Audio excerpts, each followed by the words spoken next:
찬송 부르겠습니다. 574장입니다. 찬송가 574장 부르겠습니다.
(575장) 부르겠습니다.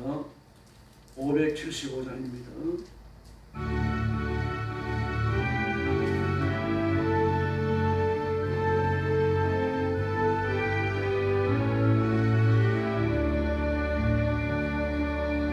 주님께 귀한 것도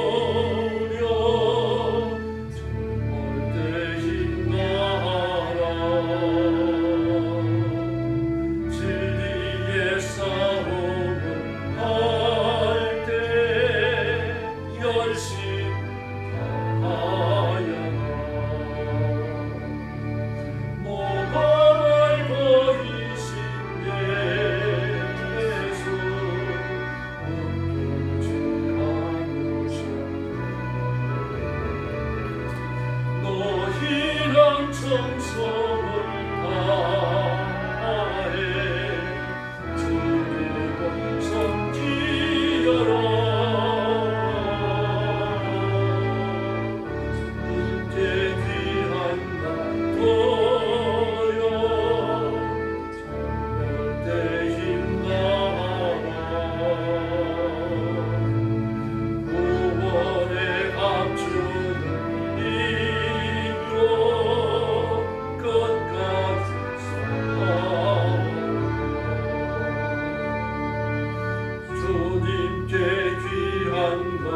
나는 전능하신 아버지 하나님 천지의 창조주를 믿습니다. 나는 그의 유일하신 아들 우리 주 예수 그리스도를 믿습니다.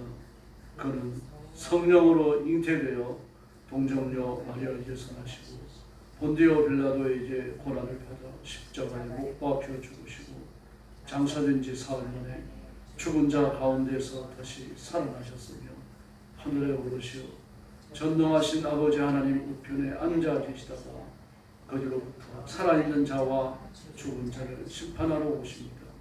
나는 성령을 믿으며 거룩한 공교례와 성도의 교제와 죄를 용서받는 것과 몸의 부활과 영생을 믿습니다. 아멘.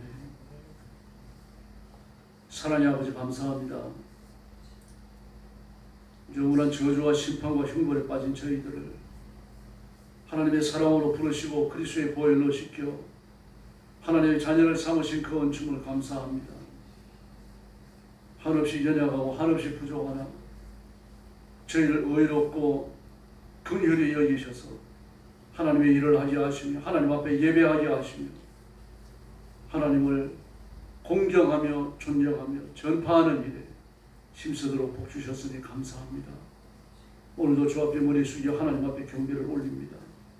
저희들을 순결한 예물처럼 받으시고 하나님이 기뻐하시며 저와 성도들에게 머리에 손얹어 안수하시고 잠자리에 들어있는 성도까지 복을 내려 주시옵소서.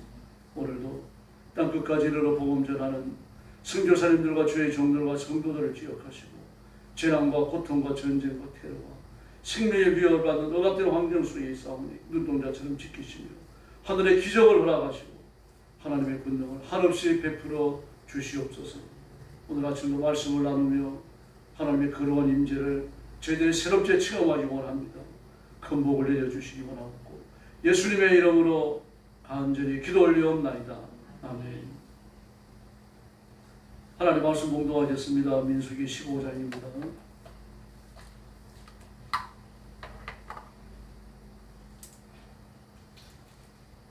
1절 말씀부터 제가 먼저 봉독합니다. 여호와께서 모세에게 말씀하여 이르시되 이스라엘 자손에게 말하여 그들에게 이르라. 너희는 내가 주어 살게 할 땅에 들어가서 여호와께 화제나 번제나 서원을 갚는 제사나 낙헌제나 정한 절기제에 소나 양을 여호와께 형제롭게 드릴 때에 그러한 헌물을 드리는 자는 고운 가루 10분의 1에 기름 4분의 1 희를 섞어 여호와께 소제로 드릴 것이며 번제나 다른 제사로 드리는 제물이 어린 양이면 전제로 포도주 4분의 1 희를 준비할 것이요 순양이면 소제로 고운 가루 10분의 2에 기름 3분의 1 희를 섞어 준비하고 전제로 포도주 3분의 1 희를 드려 여호와 앞에 형제롭게 할 것이요 번제로나 서울을 갚는 제사로나 화목제사로 수송아지를 예배하여 여호와께 드릴 때에 소제로 고운 가루 10분의 3 에바에 기름 반 흰을 섞어 수송아지와 함께 드리고 전제로 포도주 반 흰을 드려 여호와 앞에 향기로운 화제를 삼을지니라. 수송아지나 순양이나 어린 순양이나 어린 염소에는 그 말이 수마다 위와 같이 행하되 너희가 준비하는 수유를 따라 각기 수유에 맞게 하라. 누구든지 본토 소생이 여호와께 향기로운 화제를 드릴 때에는 이 법대로 할 것이요 너희 중에 거류하는 타국인이나 너희 중에 대대로 있는 자니 누구든지 여호와께 향기로운 화제를 드릴 때에는 너희가 하는 대로 그도 그리 할 것이라. 희중복 너희에게 거류하는 타국인에게나 같은 율례이니 너희의 대대로 영원한 율례라. 너희가 어떠한 대로 타국인도 여호와 앞에 그러하리라. 너희에게 너희 중에 거류하는 타국인에게나 같은 법도 같은 규례이니라. 여호와께서 모세에게 말씀하여 이르시되 이스라엘 자손에게 말하여 이르라. 너희는 내가 인도하는 땅에 들어가거든 그 땅의 양식을 먹을 때에는 여호와께 거제를 드리되 너희가 처음 익은 곡식가루 떡을 거제로 타작마당에 거제같이 들어 드리라.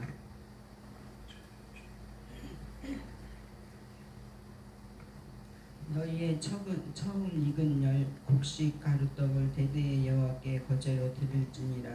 너희가 그를 범죄하여 여호와가 모세에게 말씀하신 이 모든 명령을 지키지 못하되 본 여호와께서 모세를 통하여 너희에게 명령한 모든 것을 여호와께서 명령한 날 이후부터 너희 대대에 지키지 못하여 회중이 부지중에 범죄하였거든 온 회중은 수송아지 한 마리를 여호와께 향기로운 화제를 드리고 규례대로 수제와 전제를 드리고 순념소 한 마리를 속죄제로 드릴 것이라.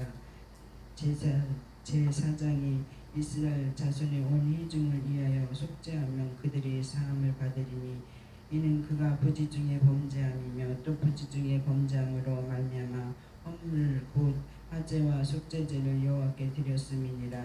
이스라엘 자손의 온 회중과 그들 중에 거류하는 타국인도 사함을 받을 것은 온 백성이 부지중에 범죄하였음이니라. 만일 한 사람이 부지중에 범죄하면 1년 된 암염소로 속죄제를 드릴 것이요 제사장은 그 부지중에 범죄한 사람이 부지중에 여호와 앞에 범죄한 죄를 위하여 속죄하여 그 죄를 속할지니 그리하면 사함을 얻으리라. 이스라엘 자손 중 본토 소생이든지 그들 중에 거류하는 타국이든지 누구든지 부지중에 범죄한 자에 대한 법이 동일하거니와 본토이든지 타국이든지 고의로 무엇을 범하면 누구나 여호와를 비방하는 자니 그의 백성 중에서 끊어질 것이니라. 그런 사람은 여호와의 말씀을 무시하고 그의 명령을 파괴하였은즉 그의 죄악이 자기에게로 돌아가서 온전히 끊어지리라. 이스라엘 자손이 광야에 거류할 때에 안식일에 어떤 사람이 나무하는 것을 발견한지라. 그 나무하는 자를 발견한 자들이 그를 모세와 아론과 온 회중 앞으로 끌어왔으나 어떻게 처치하는지 지시하심을 받지 못함으로 가두었더니 여호와께서 모세에게 이르시되 그 사람을 반드시 죽일지니 온 회중이 진영 밖에서 돌로 그를 칠지라. 온 회중이 곧 그를 진영 밖으로 끌어내고 돌로 그를 쳐 죽여서 여호와께서 모세에게 명령하신 대로 하니라. 여호와께서 모세에게 말씀하여 이르시되 이스라엘 자손에게 명령하여 대대로 그들의 옷단 귀에 술을 만들어 청색 끈을 그 귀에 술을 더하라. 이 술은 너희가 보고 여호와의 모든 계명을 기억하여 준행하고 너희를 방종하게 하는 자신의 마음과 눈의 욕심을 따라 음행하지 않게 하기 위함이라. 그리하여 너희가 내 모든 계명을 기억하고 행하면 너희 하나님 앞에 거룩하리라. 41절 같이 봅니다. 나는 여호와 너희 하나님이라. 나는 너희 하나님이 되려고 너희를 애굽 땅에서 인도하여 내었느니라. 나는 여호와 너희의 하나님이라. 아멘. 이스라엘 백성들이 애굽에서 나와서 시내산에 도착합니다. 그리고 하나님의 말씀을 받고 그리고 국가의 대를 갖춥니다. 행정 조직을 갖게 되고 또 인프라라고가 잠깐 없지만 행정 조직이나 이런 것도 인프라에 속하니까요. 국가로서 최소한의 인프라를 지금 소유하게 되는 거죠. 더구나 하나님의 법궤를 중심으로 해서 그들은 사방으로 세 지파씩 12지파를 배열하고 중앙에 법궤를 두고 그 레위 지파가 하나님의 법궤를 간검하고 지키도록 그렇게 했습니다.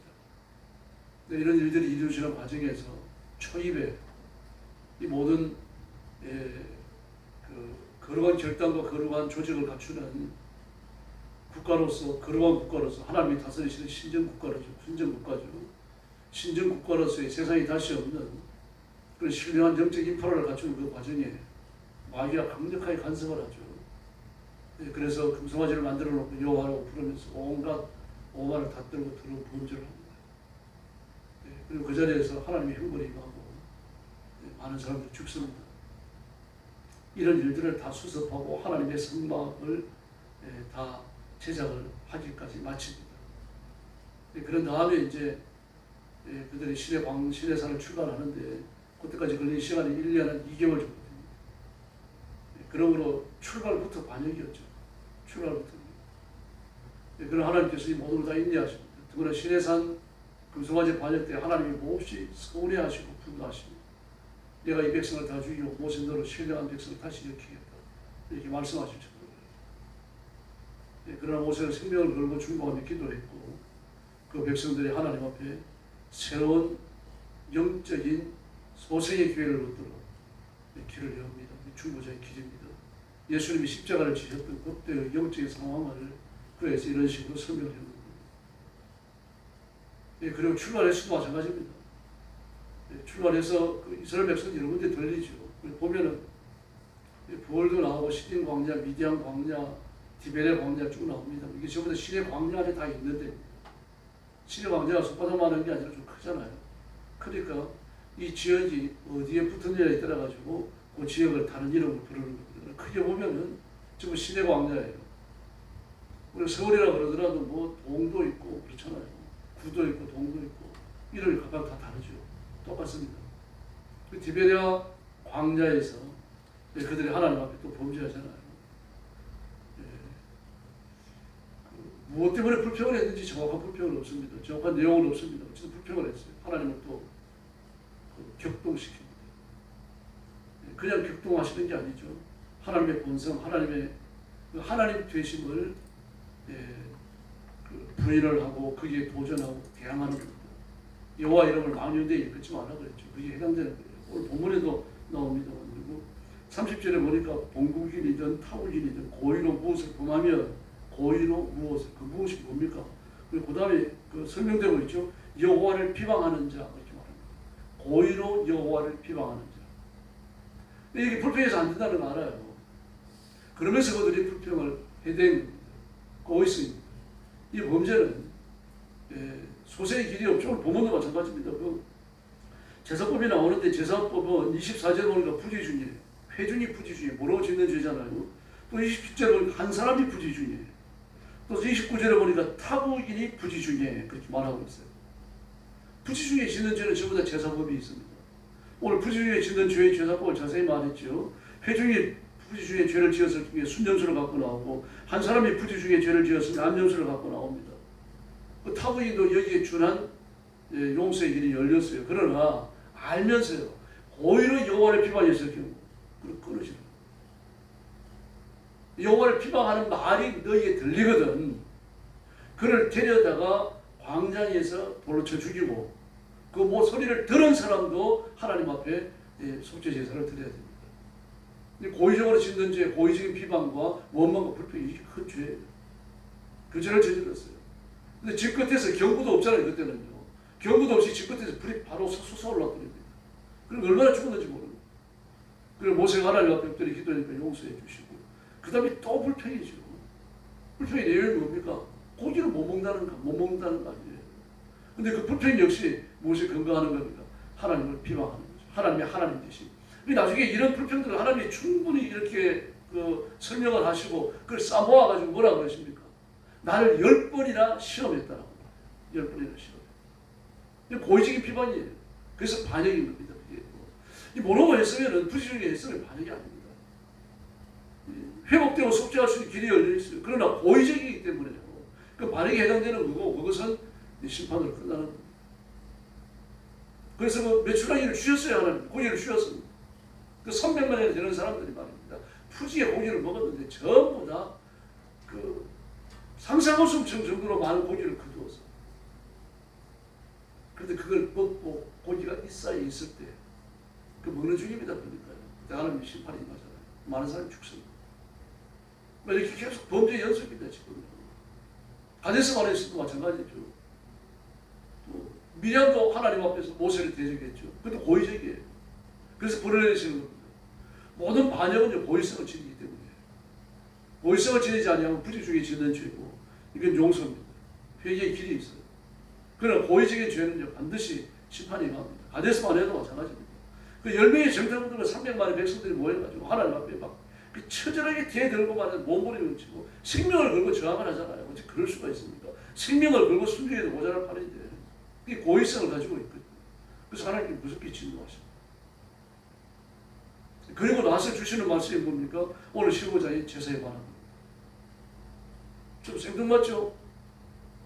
쭉 서사를 지금 오다가 갑자기 제사 제도에 대한 그 제사의 법에 관한 법을 주시는 거예요. 서사가 쭉 되어져 오다가 역사에 관한 이야기가 쭉 되어져 오다가 갑자기 법으로 바뀌어요. 이스라엘 백성들 위한 겁니다.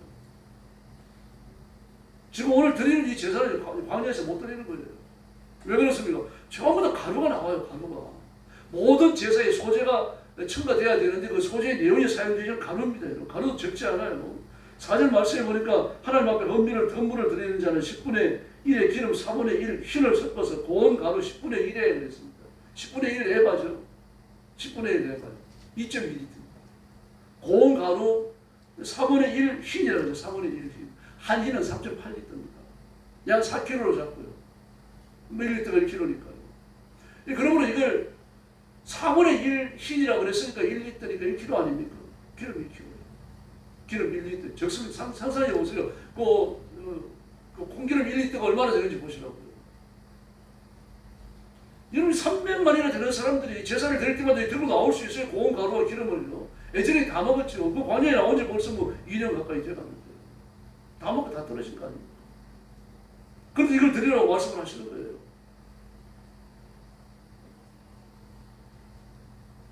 적은 양들도 아니잖아요. 5절 말씀에 보니까 전제로 포도주의 4분의 1, 지금 포도주 1리터를 드려야 돼요. 이 포도주를 어디서 가져오니까 광야에서 농사 짓는 데가 아니잖아요. 통과하는 곳이지 거주하는 곳이 아니니까 거기서 무슨 뭘 할 수가 없어. 경작을 할 수 없고 수확을 할 수 없고 아무것도 할 수 없어요. 근데 이걸 드리라고 말씀을 하죠. 이런 말씀이 쭉 계속됩니다. 전부. 이게 뭘 약속하는 거니까 반드시 너희를 데리고 가나안에 들어가겠다는 거예요. 하나님의 열정, 하나님의 열심, 하나님의 고집을 보여주는 거예요. 가나안에 안 들어가면 이거 전부 다 예전에 다 끝난 거죠. 그냥 말로 끝나고 마는 거예요. 그러나 가나안에 반드시 데려가실 것이기 때문에 가나안에 들어가면 이 말씀을 기억하고 이걸 지키라는 얘기입니다. 지금 가나안에 대한 꿈을 꾸고 가나안에 대한 비전으로 가슴이 설레야 되고 가나안에 들어간다고 하는 그 이야기를 서로 나누면서 가나안에 들어가서 이렇게 하자 저렇게 하자 그런 분위기가 만들어져야 된다는 얘기입니다. 그렇게 살라는 얘기예요. 지금요. 나는 너희를 반드시 가나안에 데리고 들어간다. 너희들은 이렇게 반역하고 이렇게 반역하고 이렇게 반역했지만 나는 너희를 반드시 가나안에 데리고 들어가야만 데리고 들어가고만 이걸 보여주는 말씀입니다. 이스라엘 백성들이 요구하는 게 있죠. 너희들은 이런 제사를 드려야 된다. 무슨 말입니까? 하나님을 섬기기 때문에 그 믿음을 끝까지 잘 지키라는 이야기예요. 바알에게 제사하는 사람은 바알을 섬기는 거예요. 부처 앞에 배려하는 사람은 그 부처 믿고 있는 사람 아니에요.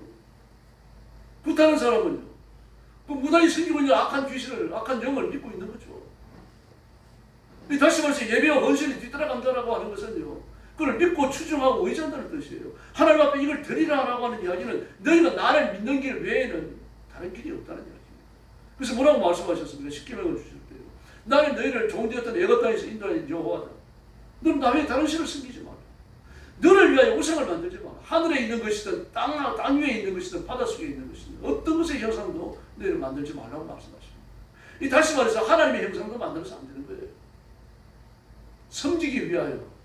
분명히 사주에 붙어 있습니다. 섬기기 위해서, 절하기 위해서, 예배하기 위해서 어떤 우상도 만들지 말라고 말씀하셔요. 그리고 여호와 이름을 망령되이 긋지 말라. 이 세 가지 계명은 따로따로 떨어진 게 아닙니다. 하나예요. 손으로 우상을 깎아 만들지 않았더라도 이미 마음의 우상을 만들면 더 낫습니다. 그 자체가 뭡니까? 여호와 이름을 망령되이 이끄는 겁니다. 이런 죄들은 굳이 불식간에 일어나지 않아요. 고의성을 가지고 일어나는 겁니다. 그래서 이런 것들에 대한 하나님의 진노가 무섭게 나타나는 거죠. 예. 뭐 이런 말씀들이 주어지고, 그 다음에 32절에 보니까 안식일이라고 하는 교훈이 나오죠. 안식일에 일하다가 붙들렸어요. 뭐 여기에 대한 그 계명의 내용을 받은 것이 없으니까 기도에 있던 죽이라고 말씀하십니다. 왜 그렇습니까? 이게 예표입니다.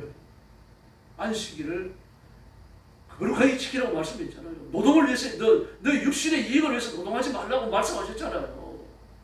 출애굽기 21장에서 말씀하셨지 않습니까? 너 육신을 위해서 노동하지 말라고 누누이 말씀을 하셨어요. 육신의 이익을 위해서 먹고 살기 위해서 노동하지 말라. 그러나 쉬어라. 그러므로 이 범죄는 고의성을 지니까 반역이에요. 죽습니다. 안식일을 고의적으로 어긴 것이나 여호와를 비방하는 것이나 1계명, 2계명, 3계명을 어기는 것이나 등등하게 취급됩니다. 고의성을 지니는 범죄가 무섭습니다. 그 다음에 37절에 보니까요.